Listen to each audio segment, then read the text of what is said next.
हम तोहरा जा तू हो हमरानी, हम तोहरा जा तू हो हमरानी, हम तोहरा जा तू हो हमरानी। कान खोली सुना आई लव यू फलानी, कान खोली सुना आई लव यू फलानी। अरे कान खोली सुन आई लव यू फलानी, कान खोली सुन आई लव यू फलानी। बलटी के पानी जस छलके जवानी, बलटी के पानी जस छलके जवानी।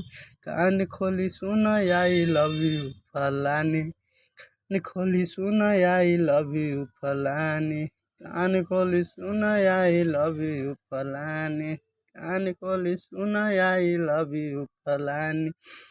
कश्मीर के फ्रूट लागेलू, काला सूट में तो क्यूट लागेलू। तू ही रहेलू हमारा दिलवा के अंदर, तारा लगा हरा बा प्यारी समंदर। तू तो गजब जगह दिल दिल कर तहरे ला धका धका दिल दिल। तू ही हो सोना हमर हम ही चानी, तू ही हो सोना हमर हम ही चानी।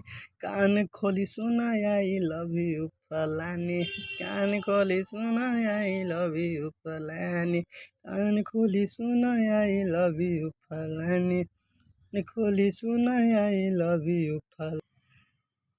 देख के तरस जाए लइकन के जिया, बनाइल करे जा हमारे के पिया, बनाइल करे जा हमारे के पिया। चले द अब हई लव के अफेयर, सातो जन्म लेकर अब तोहर केयर।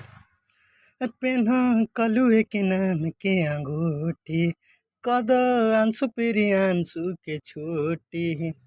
जान मारे जान हो कमर राजधानी, जान मारे जान हो कमर राजधानी।